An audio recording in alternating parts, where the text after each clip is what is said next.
사랑하는 성도 여러분 안녕하십니까? 12월 28일 화요일 성경 바로 읽기 시간입니다. 오늘은 우리가 계명과 심판에 관하여 살펴보도록 하겠습니다. 성경은 자유의 심판을 받을 줄 알라라고 경고하였습니다. 자유의 율법이 무엇입니까? 율법은 자유를 주는 것입니까? 야고보서 2장 12절입니다. 너희는 자유의 율법대로 심판받을 자처럼 말도 하고 행하기도 하라. 이 구절은 자유의 율법이 무엇이라고 제시하고 있지 않습니다. 그러나 8절부터 읽으면 무엇인지 알 수 있습니다. 야고보서 2장 8절로 12절입니다. 너희가 만일 경에 기록한 대로 내 이웃 사랑하기를 내 몸과 같이 하라 하신 최고한 법을 지키면 잘하는 것이거니와 만일 너희가 외모로 사람을 취하면 죄를 짓는 것이니 율법이 너희를 범죄자로 정하리라. 누구든지 온 율법을 지키다가 그 하나에 거치면 모두 범한 자가 되나니 간음하지 말라 하시니가 또 살인하지 말라 하셨은즉 내가 비록 간음하지 아니하여도 살인하면 율법을 범한 자가 되느니라. 너희는 자유의 율법대로 심판받을 자처럼 말도 하고 행하기도 하라. 이 말씀을 보면 자유의 율법이 바로 십계명이라는 것을 확인할 수 있습니다. 왜냐하면 10절과 11절에 제시한 내용이 십계명의 7째 계명과 6째 계명이기 때문에 자유의 율법이 십계명이라는 것을 확인하게 되는 것입니다. 야고보는 이 율법을 최고의 법이라고 말하였습니다. 이웃 사랑하기를 내 몸과 같이 하라는 계명을 최고한 법이라고 했는데 그것이 십계명의 5째 계명부터 10째 계명까지의 내용입니다. 이웃을 사랑하는 사람은 이 6가지 계명을 결코 범하지 않습니다. 범할 수 없는 인격이 되었기 때문에 이웃에게 사랑의 태도를 나타낼 수 있는 것입니다. 십계명이 바로 사랑의 계명이라는 것을 성경은 구체적으로 설명하고 있습니다. 로마서 13장 8절로 10절입니다. 피차 사랑의 빚 외에는 아무에게든지 아무 빚도 지지 말라. 남을 사랑하는 자는 율법을 다 이루었느니라. 간음하지 말라, 살인하지 말라, 도적질하지 말라, 탐내지 말라 한 것과 그 외에 다른 계명이 있을지라도 내 이웃을 내 자신과 같이 사랑하라 하신 그 말씀 가운데 다 들었느니라. 사랑은 이웃에게 악을 행치 아니하나니 그러므로 사랑은 율법의 완성이니라. 이 말씀은 사랑이 율법의 완성이라고 가르치고 다른 사람을 사랑하는 사람은 율법을 다 이루었다라고 선언하면서 제시한 말씀입니다. 7째, 6째, 8째, 10째 계명입니다. 야고보가 제시한 순서와 같은데 다만 8째와 10째 계명을 더 말하여서 사랑의 율법이 10계명이라는 것을 분명히 하고 있는 것입니다. 어떤 사람들은 이 구절을 인용하여서 10계명이 폐했다고 주장합니다. 사랑이 율법의 완성이기 때문에 사랑하면 율법을 다 이룬 것이 아니냐. 그런데 10개의 조문이 무슨 필요가 있겠느냐. 이렇게 주장을 합니다. 이 주장이 이치에 맞는 것처럼 보이십니까?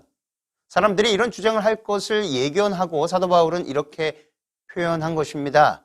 간음하지 말라, 살인하지 말라, 도적질하지 말라, 탐내지 말라 한 것과 그 외에 다른 계명이 있을지라도 내 이웃을 내 자신과 같이 사랑하라 하신 그 말씀 가운데 들었느니라.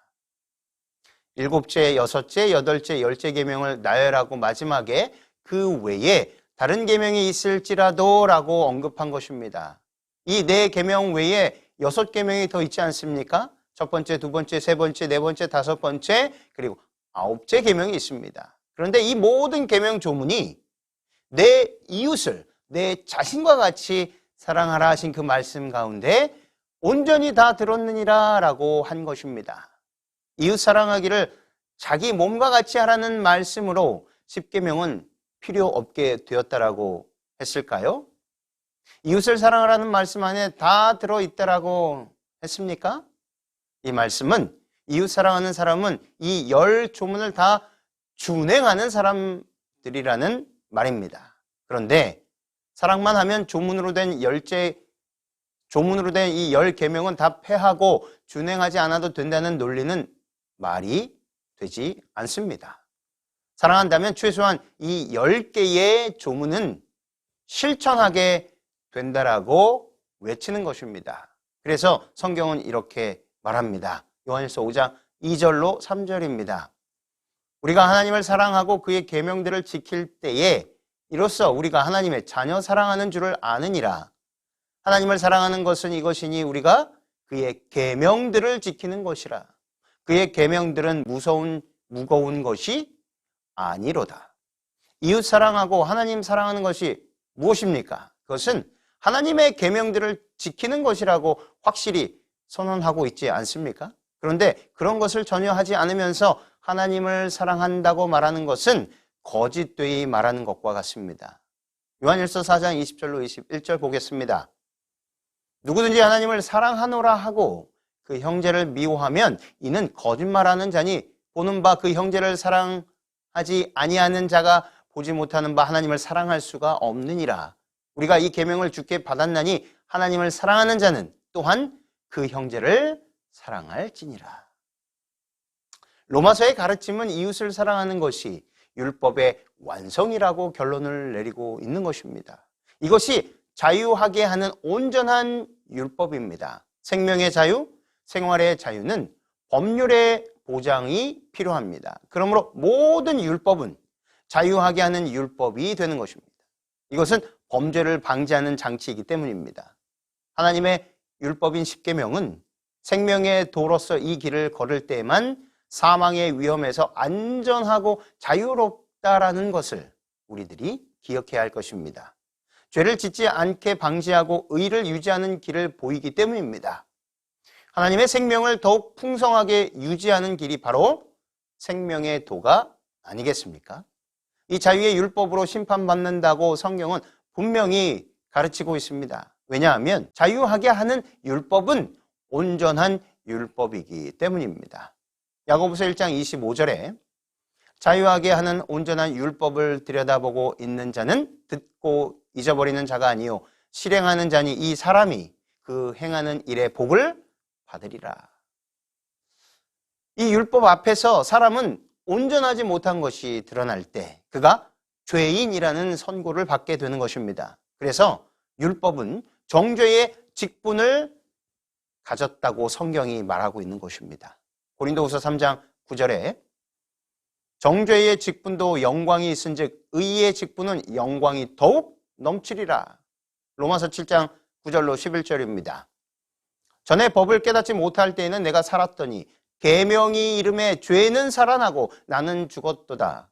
생명에 이르게 할 그 계명에 내게 대하여 도리어 사망에 이르게 하는 것이 되었도다. 죄가 기회를 타서 계명으로 말미암아 나를 속이고 그것으로 나를 죽였는지라. 이 죽게 하는 의문의 직분이 어디에 기록되었을까요? 그것은 돌에 새긴 것이라고 가르칩니다. 고린도후서 3장 7절로 8절에 돌에 써서 새긴 죽게 하는 의문의 직분도 영광이 있어 이스라엘 자손들이 모세의 얼굴에 없어질 영광을 인하여 그 얼굴을 주목하지 못하였거든 하물며 영의 직분이 더욱 영광이 있지 아니하겠느냐. 이것은 분명히 십계명 돌판입니다. 십계명의 직분이 정죄의 직분이고 죽게 하는 직분이라는 것입니다. 그러나 오해하면 안 될 것입니다. 죽게 하는 계명이 아니라는 것입니다. 이 계명의 직분이 죽게 하는 직분이라는 말입니다. 육체의 생명만을 가지고 살면서도 자신이 생명이 있는 사람이라고 생각을 하는 것입니다. 이런 사람들에게 자신이 죽을 수밖에 없는 존재라는 것을 알게 해야만 회개할 수 있는 것입니다. 그것을 수행하는 직분이 정죄의 직분이다라고 설명하고 있는 것입니다. 정죄를 받는다는 것은 죄가 있다는 지적을 받는 것이고 그는 죄인이 되는 것입니다. 죄의 싹은 사망이기 때문에 그는 반드시 죽어야만 하는 것입니다. 이것은 아담 안에서 죽었다는 사실을 확인하는 것이 되기도 하지만 또한 실제로 존재를 상실해야 된다는 것을 알려주는 것입니다. 로마서 1장 28절로 32절 말씀입니다. 또한 저희가 마음에 하나님 두기를 싫어하매 하나님께서 저희를 그 상실한 마음대로 내어 버려두사 합당치 못한 일을 하게 하셨으니 모든 불의, 추악, 탐욕, 악의가 가득한 자요, 시기, 살인, 분쟁, 사기, 악독이 가득한 자요, 수근수근하는 자요, 비방하는 자요, 하나님의 미워하시는 자요, 능욕하는 자요, 교만한 자요, 자랑하는 자요, 악을 도모하는 자요, 부모를 거역하는 자요, 우매한 자요, 배약하는 자요, 무정한 자요, 무자비한 자라. 저희가 이 같은 일을 행하는 자는 사형에 해당하다고 하나님의 정하심을 알고도 자기들만 행할 뿐 아니라 또한 그 일을 행하는 자를 옳다 하느니라. 이것이 율법이라고 하는 계명의 심판 기능이라는 사실입니다. 그렇기 때문에 모든 사람은 자유의 율법대로 심판을 받게 되는 것입니다. 이 세상에서 아담의 후손들이 죄인이라고 정죄하는 일도 심판 기능이지만 예수 믿기를 거절한 모든 사람은 하나님께서 심판의 보좌를 베푸시고 심판하실 때에 이 자유의 율법대로 심판을 받을 것입니다. 이 율법이 심판의 표준이 될 것입니다. 그는 회개하고 예수께서 대신 죽어주신 것을 믿어야 하는 것입니다. 그것마저 거절하면 그에게는 희망이 없게 됩니다. 존재를 상실할 수밖에 없습니다. 여호와 하나님께서는 여호와 외에 다른 신이 없는 줄 알게 하셔서 여호와를 참 하나님으로 영접하여 하나님의 복을 누리는 애굽이 되도록 권고하신 것입니다. 하나님께서는 애굽 왕 바로가 여호와를 영접하여 온 세상에 하나님의 영광을 전하는 도구가 되도록 선택하셨습니다. 출애굽기 9장 15절로 16절에 내가 손을 펴서 온역으로 너와 내 백성을 쳤더면 내가 세상에서 끊어졌을 것이나 내가 너를 세웠음은 나의 능력을 내게 보이고 내 이름이 온 천하에 전파되게 하려 하였음이니라. 여호와께서 바로를 세우신 것은 애굽을 망하게 하기 위한 것이 아니라 바로를 통해서 여호와 하나님의 이름이 온 천하에 전파되게 하려는 것임을 밝히는 말씀입니다. 그런데 바로가 이것을 거절하였습니다. 출애굽기 5장 2절에 바로가 가로되 여호와가 누구관데 내가 그 말을 듣고 이스라엘을 보내겠느냐? 나는 여호와를 알지 못하니 이스라엘도 보내지 아니하리라. 하나님께서는 이런 바로와 애굽인들에게 여호와가 누구인 줄 알게 하실 필요가 있었습니다. 그래서 그들이 신이라고 섬기는 많은 신들 중에서 특별히 중요하게 여기는 신들을 징벌하여 그들의 모든 신들이 아무것도 아니라는 것을 증명하시고 열재앙을 통해서 말입니다. 그리고 바로와 온 애굽이 여호와께로 돌아오기를 소망하신 것입니다. 그러나 바로와 온 애굽이 끝끝내 여호와께로 돌아오지 않았습니다. 그래서 재앙이 연속되면서 그들이 이스라엘의 하나님 여호와가 참 하나님인 줄 알도록 계속하여 강권하였으나 끝끝내 돌아오지 않았던 것입니다. 성경은 이런 사실을 계속적으로 기록하고 있습니다. 출애굽기 7장 5절에 내가 내 손을 애굽 위에 펴서 이스라엘 자손을 그 땅에서 인도하여 낼 때에야 애굽 사람이 나를 여호와인 줄 알리라 하시매. 출애굽기 7장 17절에 여호와가 이같이 이르노니 내가 이로 인하여 나를 여호와인 줄 알리라 하셨느니라. 볼지어다 내가 내 손에 지팡이로 하수를 치면 그것이 피로 변하고. 출애굽기 8장 22절에 그날에 내가 내 백성에 거하는 고센 땅을 구별하여 그곳에는 파리떼가 없게 하리니 이로 말미암아 나는 세상 중에 여호와인 줄을 내가 알게 될 것이라. 출애굽기 14장 4절입니다.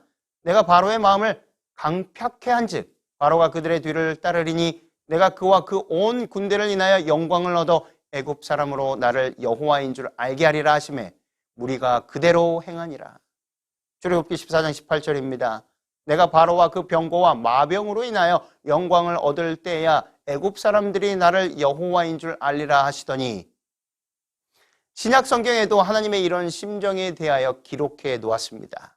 로마서 9장 17절에 성경이 바로에게 이르시되 내가 이 일을 위하여 너를 세웠으니 곧 너로 말미암아 내 능력을 보이고 내 이름이 온 땅에 전파되게 하려 함이로라 하셨으니.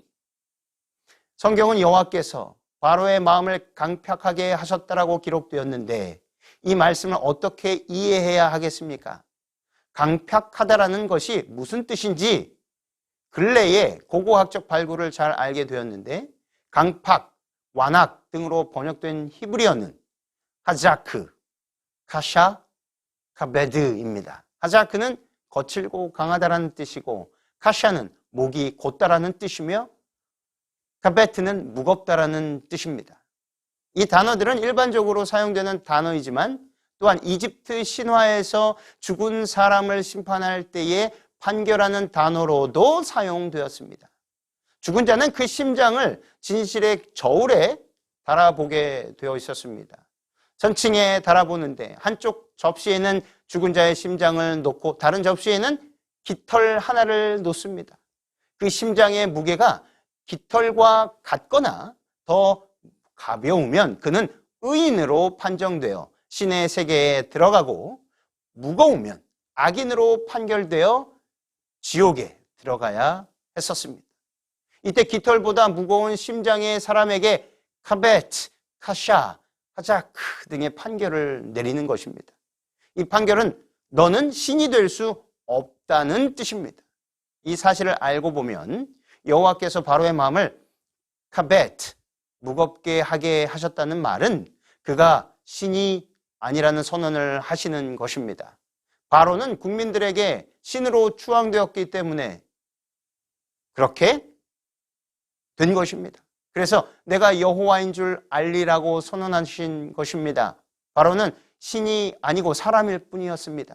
그런데 자신이 신이라고 고집하는 것이었습니다. 하나님은 첫째 계명과 둘째 계명으로 애굽과 애굽왕 바로를 심판하신 것입니다. 이 세상에서 이렇게 심판의 기능을 수행하는 계명은 영원한 심판에서도 표준 법전이 되는 것입니다. 그것이 하나님 보좌의 기초가 되기 때문입니다. 루시퍼가 하늘에서 반역을 나타낸 것은 자기가 북극 지폐의 산에 자기의 보좌를 놓고 지극히 높으신 이와 동등하겠다고 주장했기 때문입니다. 성경은 그것을 교만이라고 말하였습니다.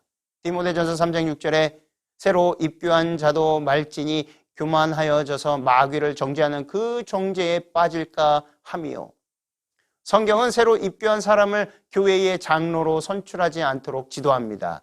이유는 마귀를 정죄한 교만에서 빠질 가능성이 크기 때문입니다. 그런데 성경은 교만을 하나님의 법을 무시하는 것이라고 가르치고 있습니다.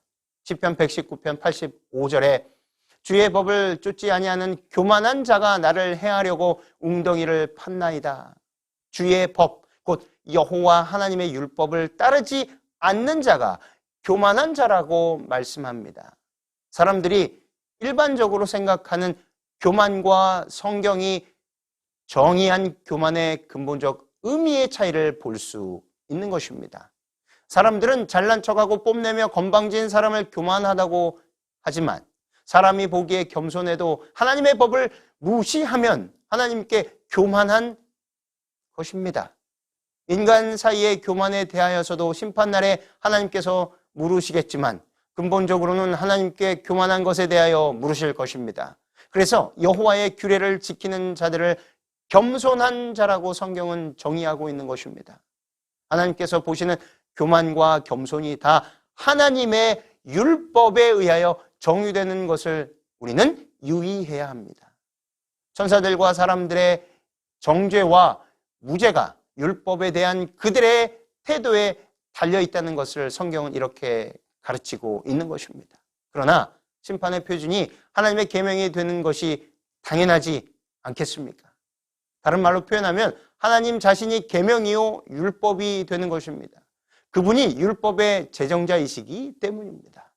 그러므로 우리는 우리에게 영생을 보장해 주는 삶의 표준인 십계명을 하나도 빠짐없이 온전히 순종해야 할 것입니다. 그것은 곧 하나님을 진심으로 사랑하는 증거가 되는 것입니다. 사랑하는 성도 여러분, 십계명은 우리가 영원한 본향으로 되돌아갈 수 있도록 인도하는 하나님의 메가폰이며 그 길을 안내하는 이정표입니다. 십계명은 우리를 향하신 하나님의 놀라운 사랑과 은혜입니다. 이 귀한 은혜를 놓치지 말고 꼭 붙잡고 계셔서 우리 주님 오시는 그 영광의 재림의 아침에 한 사람도 빠짐없이 우리 예수님을 영접하게 되시기를 주님의 이름으로 기도하며 오늘 말씀을 마치겠습니다. 감사합니다.